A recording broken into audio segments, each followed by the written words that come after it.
저도 발표했구나. 네, 세 사람이 발표를 잘 했는데요. 제가 질문을 미리 어제 좀 드렸어요. 그래서 혹시 제가 준비한 질문 한번 말씀드려보겠습니다. 오늘 이제 AI 공유라는 용어와 연합학습이라는 용어가 굉장히 많이 나왔는데 연합학습은 기술의 이름이고 AI 공유는 연합학습에 기반한 AI를 만드는 하나의 방법이라고 생각하는데 용어에 대한 느낌이 어떠신지 좀 김성윤 교수님부터. 네, 오늘 그 AI 공유라는 단어를 저는 이제 처음 들었고요. 그런데 이제 그 취지가 충분히 이해가 되고, 그다음에 이제 일반인들이 이해하시기에도 쉬운 것 같습니다. 그래서 데이터를 공유한다는 거는 어떻게 보면 이제 프라이버시 이슈도 있고, 그런데 모델을 공유하거나 또는 모델 그 이상의 어떤 하이퍼 모델을 공유한다는 거는 의미 있다고 생각되고요. 그래서 일반 대중이 이해할 때 이거를 AI 모델을 공유한다라는 거는 각자 나름대로 이해는 하겠지만 그래도 알고 뭐구나라는 걸 알 수 있어서 좋은 것 같습니다. 그래서 저도 뭐 제목에 뭐 페더레이션이라든가 어떤 스피를 썼지만 저희 그 같은 하는 사람들도 저게 무슨 소리냐라고 설명하는 게 몇 페이지 정도 걸리거든요. 그래서 좋다고 생각을 합니다.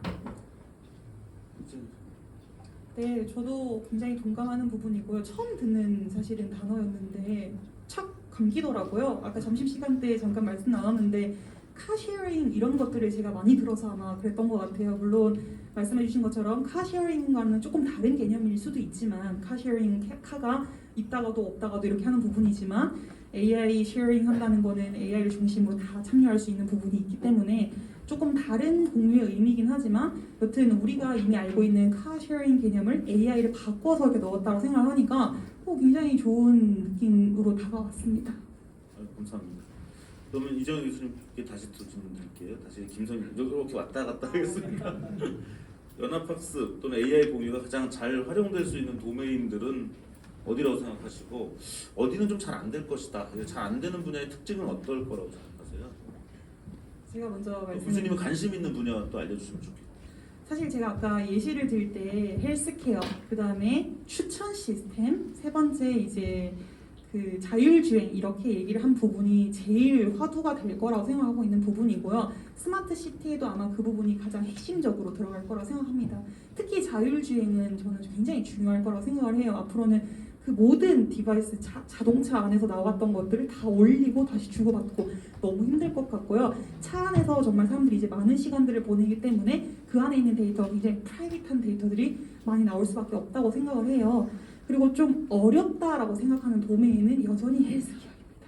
근데 그 이유는 아무래도 그 데이터의 주체가 나인 동시에 병원 그리고 의사 이렇게 되게 여러 가지 스테이크홀더들이 혼재되어 있다는 생각이 많이 드는 분야예요. 저는 쭉 페더리티 러닝을 헬스케어 도메인에만 적용을 많이 해왔는데요. 그렇지만 그것들을 정말 실증에 옮기려고 여러 가지 트라이를 해봤을 때 번번이 막히는 분야가 헬스케어 분야였습니다. 그래서 아마 앞으로도 가장 어려운 분야가 아니지 않을까 싶습니다. 네, 저는 그 제조 쪽이 비교적 빠르게 적용되지 않을까 생각됩니다. 이거는 제가 이제 제조 분야를 발표를 했기 때문에도 그렇고 또 지금 다른 분야, 그러니까 5G나 또는 6G 쪽에 이제 응용, 버티컬이라고 하는데 제조 분야를 가장 집중적으로 보고 있습니다. 그러다 보면은 이런 이제 여러 공장에서 올라오는 데이터라든가 이거를 어떤 의미에서는 이게 그 데이터의 실제 의미를 모르고 서로 교환하는 거기 때문에 공장 쪽의 입장에서도 뭐 괜찮은 상황이 될 것 같고요. 근데 또 저는 이제 여기 그 교수님처럼 오히려 의료 쪽은 상당히 어려울 거라고 생각을 했었거든요. 근데 또 반대 의견을 갖고 계시니까 그럴 수도 있겠다 생각을 하고 있습니다. 일단은 그렇게 말씀드리겠습니다. 네, 이재영 교수님이 오히려 의료를 해보셨는데 많이 어렵다. 네, 해본 분들이 더 잘 알죠. 이제 이따가 다시 한번 질문을 드려볼게요. 미리 질문을 드린다면 저는 이제 메디칼과 퍼스널 헬스케어를 좀 다르게 보고 있거든요. 그러니까 병원으로 이미 들어간 데이터는 좀 어려운데 이제 아까 그 개인의 어떤 헬스케어 디바이스 있는 데이터는 바로 크로스 사일로로 바로 갈 수 있어요. 크로스 디바이스인가요? 네, 크로스 디바이스로 갈 수 있으니까 그거 한번 말씀 주시면 좋겠고, 다시 질문 세 번째는 AI 공유를 이룩하는 주체가 어떤 중앙의 매개체, 즉 플랫폼이 존재할 것인지, 아니면 블록체인처럼 탈중앙 하는 형태로, 마스크를 너무 오래 쓰는 게 되더라고요. 그래서 혹시 그 양상이 달라지는 도메인의 특징은 무엇일까요? 이렇게 먼저. 네, 제 발표에서 말씀드린 대로 저는 이제 이렇게 디스트리뷰티드 되는 그런 컴퓨팅을 더 그 방향으로 끌고 갈 거고요. 근데 또 저희들이 다른 쪽 연구자들 AI 하시는 특히 비전이라든가 음성들은 컴퓨팅 부분에 대해서는 이렇게 많이 신경을 못 쓰신다. 그래서 큰 모델을 가지고 이거 어디서 계산하느냐라고 물어보고요. 제가 보기에는 한 곳에서 다 알아서 클라우드가 한다라고 하는데, 또 저희 입장에서는 모바일 앱도 올리고 그러다 보면 분산 처리가 훨씬 자연스럽고, 그다음에 이제 저렇게 보기에도 지금 손목이라든가 핸드폰이라든가 계산기가 그 컴퓨터가 많기 때문에 분산 처리로 방향으로 가야 된다고 생각이 되고, 아마 저희를 대표하는 이제 통신 네트워크 쪽의 사람들이 대부분 저랑 의견을 같이 할 거라고 생각해요. 그래서 큰 사고가 된다라는 거가 좋다. 그러면 우리 쪽에 그 인프라를 많이 쓸 거다라고 또 생각하고 있습니다. 그렇게 생각하고 있습니다. 네, 두 가지 이제 프로토콜이 있죠. 중앙 서버가 있는 프로토콜이 있고, 그렇지 않은 이제 피어 투 피어 러닝을 하는 그런 프로토콜이 있는데요.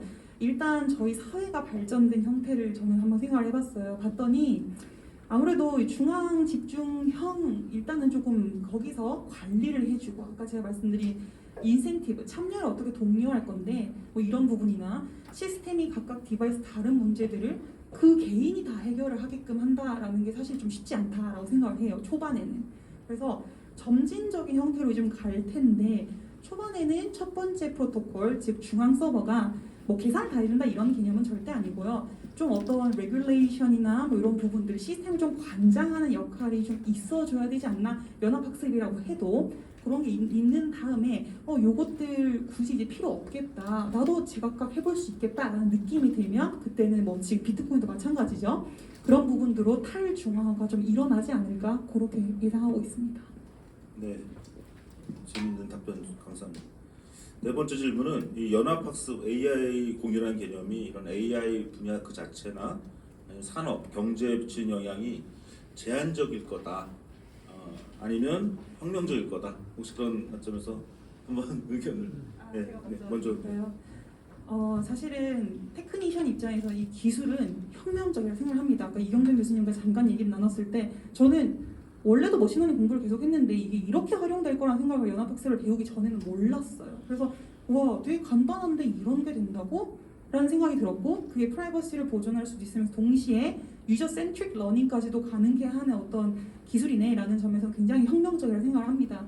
그렇지만 이게 혁명적이라는 게 결국엔 사회에서 또 받아들여져야 되지 않나요? 라고 생각을 또 하게 되는데요. 아직까지는 그러기에는 이 기술도 다 알아야 되는 부분이고, 이 기술이 아직까지도 완전하지는 않아요. 아까 말씀드린 프라이버시가 정말 보호가 되냐? 그렇지도 않은 부분도 있고, 그래서 그런 것들이 연구와 이제 실증 그런 것들이 병합되면서 계속적으로 좀 좋은 레퍼런스 사례들이 많이 나오게 된다면 진짜 사회에서 많은 파급력을 미칠 수 있는 그런 기술로 자리를 잡을 수 있을 거라고 생각합니다. 네, 저도 뭐 가능성이 높다고 생각이 되는데, 이제 제가 앉아 있으니까 좀 구분해야 될 건 뭐냐는 거는, 이 연합 학습이나 분할 학습은 학습하는 과정입니다. 그래서 이제 머신러닝의 학습이 끝나면은 학습된 걸 가지고 실제 실행을 하게 되는데, 이때는 뭐 연합으로 실행을 하거나 그 분할해서 실행을 하지는 않습니다.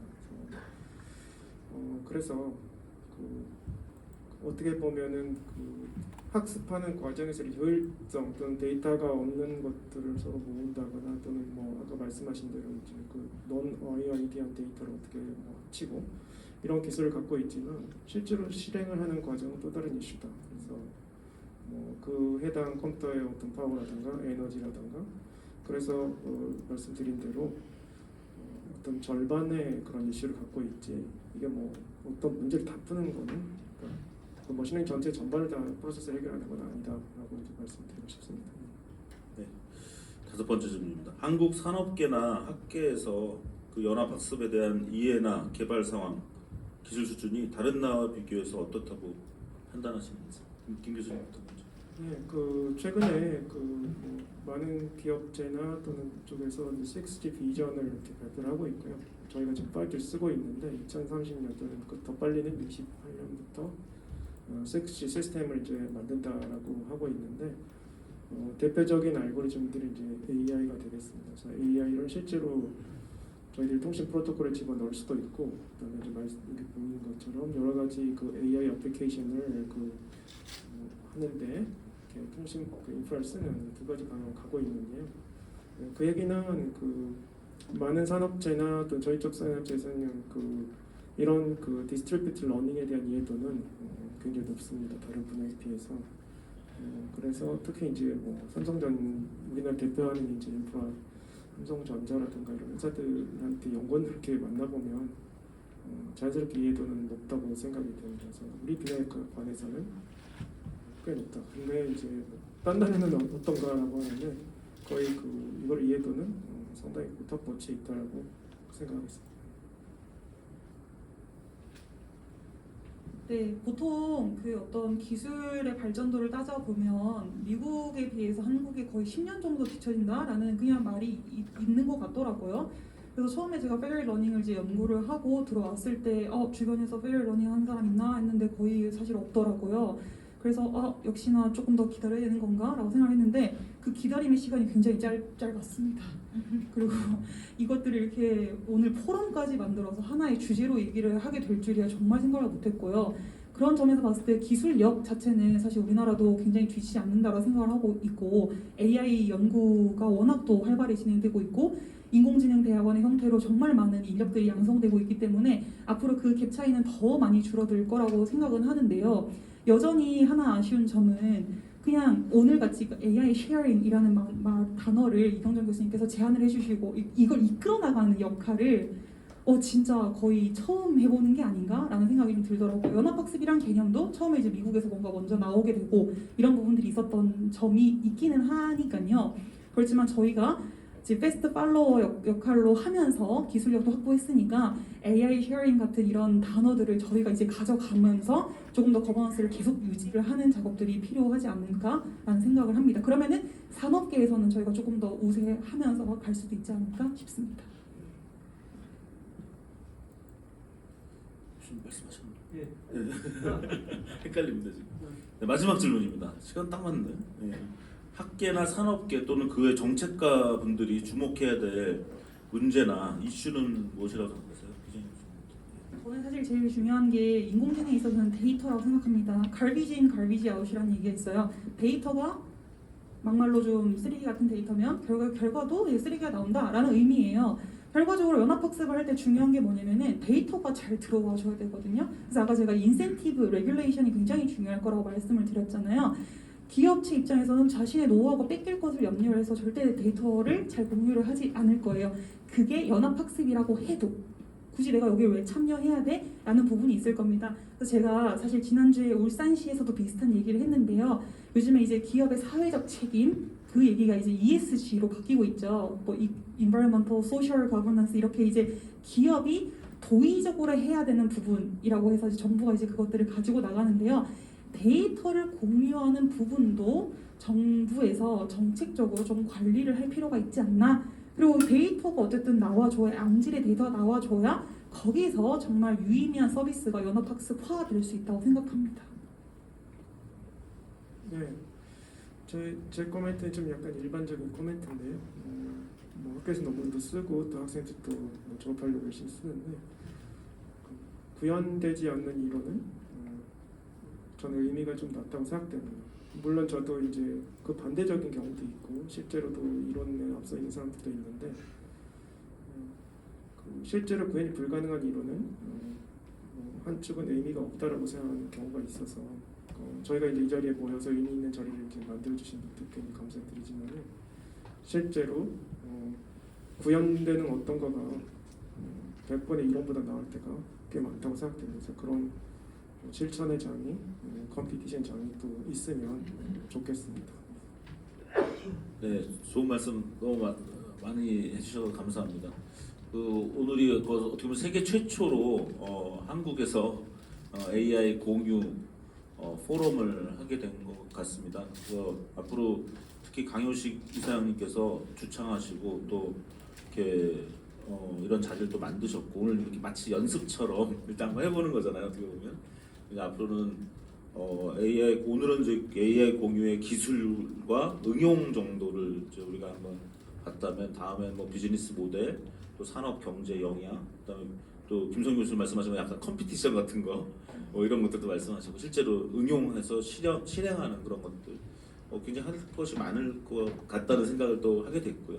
그다음에 아까 그 데이터 공유 또는 AI 공유를 진작시키기 위한 하나의 제도, 그 법, 뭐 약간 그런 지능 책도 필요할 거라고 생각합니다. 이왕 이것이 굉장히 옳은 방향이고 정말 잘 작동하는 방법이라면 한국에서 빨리 적용하면 그동안 데이터 부족의 문제라든가 그런 것들을 해결하면서 가장 강력한 인공지능을 만드는 그런 방법이 될 수 있고 그것이 어떤 김선희 교수님 얘기하신 제조 분야, 한국에서 또 제조를 다시 일으키는 그러한 또 큰 역할도 하게 될 거라고 생각합니다. 네. 뭐 혹시 플로어에서 질문 있으신가요? 네네. 한 번만. 질문 드리도록 하겠습니다. 제가 그 포럼에서 사실 처음 질문해봐요. 왜냐하면 저같이 인문학하는 사람들이 공학하시는 분들은 만날 때가 많은데 피곤하시잖아요. 그래서 개인적으로 나중에 연락 드려야지 한 번도 한 적이 없어요. 그래서 만날 드리자 이렇게 말씀드립니다. 너무 잘 들었고요. 세 분께 간단하게 질문을 드릴게요. 기술을 모르면 저희가 되게 두려워요. 저희 어머니 같은 경우는 아직도 칼을 안 가세요. 칼이 너무 날개 서 있으면 음식을 잘 힘들더라고요. 그리고 아까 이제 이경준 교수님께서 그 데이터 쉐어링 얘기하실 때 그 셀프 인터레스트 말씀하셨어요. 인간이 좀 그런 경향이 있잖아요. 근데 지금 결과적으로 이런 자리에서 하고 있는 작업은 어쨌든 소상공인이라든지 공정의 어떤 가치를 이렇게 말씀하십니다. 질문은 그거예요. 첫째는 그런데 이제 리더 말씀을 아까 하셨어요. 근데 그 리더가 이게 무섭잖아요. 이게 보통 기술 같아도 합쳐지면 어마어마한 에너지가 날 텐데 이런 알고리즘이 합쳐졌을 때는 어마어마한 무서움이 다가오는데 그 리더가 어떤 사람일까에 따라 어떤 그룹일까에 따라서 좀 이렇게 두려움이 앞서는데 그 생각을 한번 여쭤보고요. 그다음 아까 이제 김성민 교수님께서 분야가 저는 아까 그 제육 토스트하고 그다음에 빈병 골라내는 건 되게 너무 획기적일 것 같아요. 이게 적용을 하면. 근데 커피 드리퍼는 왜냐면 이게 우리가 소믈리에 같은 경우도 맛을 잘 구분 못하는데 우리 커피를 드립한다는 것은 같이 뭐 공유하고 또 어떤 그 분위기라든지 거기에 따라서 맛이 달라지는데 그 어떤 제조 분야에 따라서 그 기술을 적용할 때 그런 것에 대한 어떤 그 효과 그런 거도 있지 않을까라는 생각이 좀 듭니다. 어떻게 카테고리에 할 것인지에 대해서. 이정희 교수님은 저는 처음에 되게 이 동그라미 네모 세모 말씀하셨을 때 야 이거 정말 멋있다. 왜냐면 지난번 옛날에 그 설명 가능한 AI 할 때도 이게 좀 이 레이어 사이에 뭐가 설명이 될까 이런 생각을 많이 했었어요. 그런데 마지막에 이것도 결국은 노력하면 다시 밝혀진다는 거잖아요. 기술 문제는 아닌 것 같다는 생각이 들어요. 사람이 똑똑하기 때문에 애드프라고 그러죠. 계속 이렇게 뭘 덧붙이면은 결과적으로 우리가 치밀하게 파고 들어가면 다 밝혀질 거라는 생각이 들어서 어떤 프라이버시라든지 이런 거는 기술력은 얼마든지 발전할 수 있기 때문에 약간 뭐 제도라든지 윤리, 법의 문제가 해야 될 일 아닌가? 뭐 이런 생각도 듭니다. 이상으로 질문하시겠습니다. 질문을 길게 하셨습니다. 네, 근데 이제 간단히 말씀드리면 리더에 대한 리더가 없이는 우리가 전쟁도 이길 수가 없고요. 한 나라도 또 기업도 갈 수가 없습니다. 결국 리더는 필요하더라고요. 그래서 이런 분야에서도 그래서 제가 무작정 탈중앙화된 그런 것은 무책임이고 오히려 아노미에 가깝다. 그래서 아까 제가 약간 생태계를 보여드렸는데 그런 이쪽 연합학습이나 AI 공유 분야에 상당히 공적인 기관들도 많이 나타나고 있고 저기 거버넌스 문제죠. 그래서 그걸 어떻게 그래서 아까 제가 어떤 AI는 공공재이기도 하고 어떤 AI는 사유재이기도 하고 그것을 다 관리하는 여러 가지 방법론을 인류가 지금 지혜롭게 개발해 왔기 때문에 크게 이렇게 두려움이란 단어를 많이 쓰셨는데 이제 우리 다음 세션이 이제 AI와의 윤리인데 잘 AI를 잘 모르는 분들이 너무 AI를 무서워해요. 그러니까 엉뚱한 막 법 제도를 만드시는 그런 경우가 너무 많은 거죠. 무서워할 게 하나도 아니고 그냥 기술인데 잘 쓰면 되는 거거든요. 그래서 너무 두려워하지 않으셨으면 좋겠습니다. 네, 그 저한테 주신 질문이 그 왜 커피 그걸 했느냐라는 건데 그거는 사실은 그 커피가 목적이 아니고 그 커피를 그 그라인더 드립하는 과정을 전체를 거쳐서 한번 저희들이 전체 과정을 한번 거쳐보면서 배우는 과정이에요. 그래서 거기서 그게 끝나면은 다른 분야 옮겨가서 그게 의료가 됐든 자동차가 됐든 한번 해보고자 하는 내용이었고요. 또 이제 교육적인 측면은 그 특히 많은 학생들이 그 이런 알고리즘 만들고 뭐 적중도가 뭐 얼마입니다 또 이렇게 하는데 보면은 뭐 사람이 어떻고 개가 어떻고 또 숫자가 어떻고 이런 표준화된 데이터만 갖고 있어서 너도 언제까지 이런 거 갖고 할 거냐고 이제 하면서 실질적인 데이터를 가지고 좀 해보자라고 했던가 그게 이제 병원이었고 병원 생각보다 재밌었습니다. 그리고 이제 또 커피도 그런 의미에서 시작을 하고 있습니다. 그 프라이버시에 대해서 얘기를 주셨는데요. 처음부터 완벽한 기술은 없다고 생각을 하고요. 그런 약간 결함이 있는 부분들을 당연히 이런 규제, 법제화해서 막으려는 시도도 해야 되지만 사실은 이때까지 했던 것들이 다 그런 식이어서 데이터 공유가 안 되고 사실은 발전이 좀 지연되는 부분도 있다고 생각해요. 그래서 이게 참 어려운 일인 것 같은데 트레이드오프 관계여서 그래서 아까 제가 말씀드린 게 연구들이 계속 진행이 되고 있어요. 그 그레디언트나 파라미터들을 위에다가 다시 한번 프라이버시 보호, 보안 이런 기법들을 올려서 전혀 무결하게 프라이버시 이슈 없이 돌릴 수 있는 기술들이 사실 있거든요. 그래서 그런 부분들을 활용을 하는 사람이 제 생각에 법제화하는 데 조금 참여가 되면 조금 아까 말씀하신 유의미한 법제화가 있지 않을까. 그러니까 단순히 페더럴 러닝 안 돼 이렇게 하는 문제로 귀결되지 않을 것 같다고 생각을 하고요. 그래서 조금 이런 자리가 많이 만들어져서 그런 질문 주시면 저희 이런 기술로 대응할 수 있는데요. 그럼 빈 공간들에 대해서는 법제화하자 이런 얘기들을 하면 좋을 것 같습니다. 네, 뭐 더 논의할 건 있지만 여기서 마치도록 하겠습니다. 오늘 AI 공유 포럼에 대해서 이렇게 깊게 관심 가져주시고 참여해 주셔서 감사합니다. 고맙습니다. 네, AI 기반 스마트폰 AI 튜어링에 대해 선멸 포인트 의견 주신 우리 프로자분들께 다시 한번 감사의 말씀 드립니다.